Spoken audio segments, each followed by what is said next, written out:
ሰላም ሰላም እንዴት ናችሁ? በዚህ ዓመት በየትኛውም ዩኒቨርሲቲ ለተመደባችሁ የአንደኛ ዓመት ፍሬሽ ተማሪዎች ሰላምታዬ ባላችሁበት ይድረሳችሁ እያልኩኝ ዛሬ ደግሞ ይዘንላችሁ የመጣ ነው በዚህ በፍሬሽማን ትምህርት አሪፍ የሚባል ውጤት ለማስመዝገብ ግብአት ይሆናችኋል ያልናቸውን አሪፍ ቲፖች ይዘንላችሁ መጥተናል። አብራችሁን ቆዩ። በዚህ ቻናል ደግሞ አዲስ ከሆናችሁ ሰብስክራይብ እያደረጋችሁ ለጓደኞቻችሁ ሼር እያደረጋችሁና ላይክ በማድረግ ቪዲዮውን ጀምሩት። እንግዲህ ኢትዮጵያ ውስጥ የሚገኘው ማንኛውም ዩኒቨርሲቲ የተመደበ ተማሪ አንደኛ ዓመት ላይ የሚወስደው ፍሬሽማን ኮርስ ነው። ይህም ፍሬሽማን ኮርስ ቀጣይ ለሚኖረው የፊልድ አመራረጥ ወሳኙ የሚሆነው የፍሬሽማን ኮርሱ ውጤት ነው። ማለትም ጠንክራችሁ ልትሰሩበት የሚገባው ሰዓት አንደኛ ዓመት ፍሬሽማን ላይ ጥሩ ውጤት ማምጣት ግዴታ ይሆናል ማለት ነው። ምክንያቱም የምትፈልጉት ፊልድ ለመግባት እሱ ወሳኝ ስለሆነ። ታዲያ ጥሩ ውጤት አምጥታችሁ የምትፈልጉት ፊልድ ለመግባት ደግሞ የግድ ሰግጦ ማጥናት ያስፈልጋል። ግን ደግሞ ዝም ብሎ ሰግጦ ማንበብ ጥሩ ውጤት ያስመጣል ማለት አይደለም። ሲስተማቲክ መሆን ነው የሚያስፈልገው። ምክንያቱም ያለው ሰዓትም አጭር ስለሆነ ጊዜያችሁን አሬንጅ አድርጋችሁ በሆነ ነገር ሳትጠመዱ ፎከስ አድርጋችሁ ልታጠኑበት የሚገባበት ጊዜ ነው። እናም ዛሬ ያመጣሁት የዕለት ተዕለት ዩኒቨርሲቲ ውስጥ የሚኖራችሁ ኑሮ አቅሎ ከጥናት ጊዜያችሁ የማይጋፋ አኗኗር እንድትኖሩ የሚያደርጓችሁ ቲፖችን ይዤላችሁ መጥቻለሁ ማለት ነው።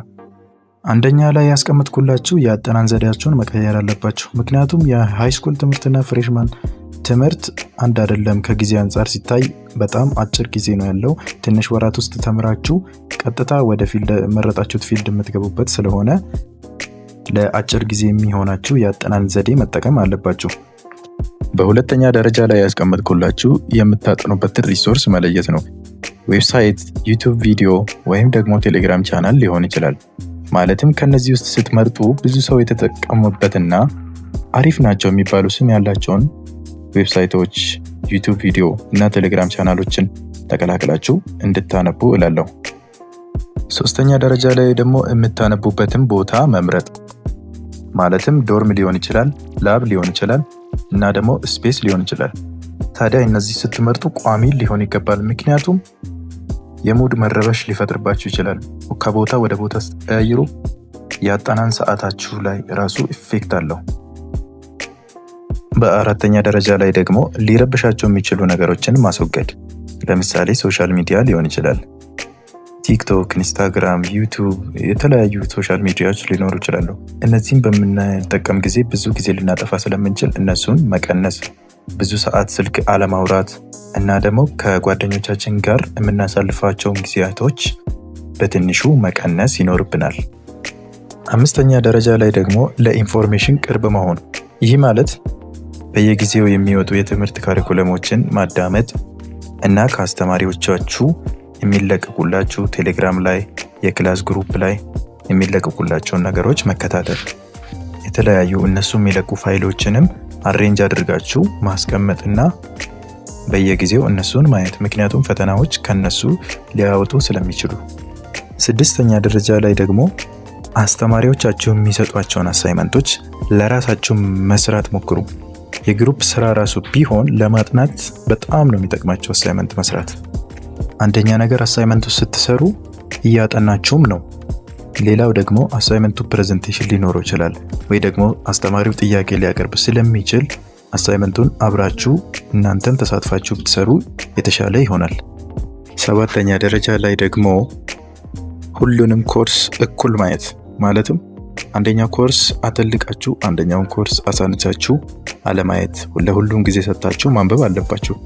ለምሳሌ ብዙ ተማሪዎች ፊዚካል ፊትነስ ስፖርት ብቻ ነው ብለው ንቀው ትተውት ሄዶ ስላልተሳተፉ ብቻ ኤፍ የሚሰጣቸው አለ። ፌል የሚያደርጉ ልጆች አሉ። እንደነዚህ አይነት ነገሮችን ማስቀረት አለባችሁ እናንተ። ስምንተኛ ላይ ያስቀመጥኩላችሁ ደግሞ አሪፍ የሆነ ጊዜ አጠቃቀም ይኖራችሁ። ማለትም የቀን ውሏችሁ የሚሆነው የሆነ ሰርክል አይነት ነው። ማለትም ከዶርም ወደ ክላስ፣ ከክላስ ወደ ካፌ፣ ከካፌ ወደ ዶርም፣ ከዶርም ወደ ክላስ፣ ከዛ ላይብረሪ እያለ እንደዚህ ነው የሚሆነው። እናም ደግሞ ከዚህ የተለየ ሳይክል ውስጥ እንዳትገቡ። ለምሳሌ እንደነ ግቢ ውስጥ የሚዘጋጁ ኢቨንቶች አሉ። ከተማ እንወጣለን ብለው አንዳንድ ጓደኞቻችሁ እንሄድ ሊሏችሁ ይችላሉ። እናም እነዚህ ግቢ ውስጥ ለሚኖሩ ኢቨንቶች ምንም ጊዜ ሰጥታችሁ ባትሄዱ ይመረጣል። ምክንያቱም ወደፊት ብዙ ኢቨንቶች ሊኖሩ ስለሚችሉ ያኔ ትሳተፋላችሁ። አሁን ላይ ፍሬሽ ላይ 1ኛ ዓመት ላይ ግን ኢትስ ኮምፕሊትሊ በቃ ዌስት ኦፍ ታይም ነው፣ ባትሄዱ ይመረጣል። 9ኛ ደረጃ ላይ ደግሞ ያስቀመጥኩላችሁ ኖሽን መጠቀም። ኖሽን ማለት ብዙ ነገሮች አሉት ውስጡ። ለምሳሌ እንደነ ቱዱ ሊስት፣ ኖት መያዣ እና ብዙ ሊጠቅማቸው የሚችሉ ነገሮችን የያዘ ሶፍትዌር ወይም ደግሞ አፕሊኬሽን ሲሆን በስልካችሁም ሆነ በፒሲያችሁ ጭናችሁ ልትጠቀሙት የምትችሉት ላጠናናችሁ ብዙ ነገር ሊያገለግላችሁ ስለሚችል ኖሽን አውርዳችሁ መጠቀም ዴታ ይሆናል ማለት ነው። 10ኛ ደረጃ ላይ ያስቀመጥኩላችሁ ላስት በት ኖት ሊስት የምለው ከፈጣሪያችሁ ጋር ማውራት አለባችሁ። ማለትም በማንኛውም ሃይማኖት ውስጥ ልትሆኑ ትችላላችሁ። እናም የሆነ አንዳንድ ጊዜ ሙድ ውስጥ የማይሆን ሲቹዌሽን ውስጥ የምትሆኑበት ጊዜ ሊፈጠር ስለሚችል ቸርች፣ ቤተክርስቲያን፣ መስጊድ ሄዳችሁ ከፈጣሪያችሁ ጋር ማውራት እንዳለባችሁ መልእክቴን ማስተላለፍ እፈልጋለሁ። እናም እስካሁን አብራችሁን ስለቆያችሁ አመሰግናለሁ። እስካሁን የጠቀስኳቸው ነገሮች ቴሌግራም ላይ ያስቀምጥላችኋለሁ። አፕሊኬሽኖችንም አንዳንድ ነገሮችንም ሼር የምንደራረግበት ቴሌግራም ከፍትላችኋለሁ። እናም በጣም አመሰግናለሁ። ለዚህ ዩቲዩብ ቻናል አዲስ የሆናችሁ ሰብስክራይብ አድርጉ። ይጠቅማል የምትሉት ጓደኛችሁም ካለ ሼር አድርጉለት። ላይክ ማድረግ እንዳይረሳ።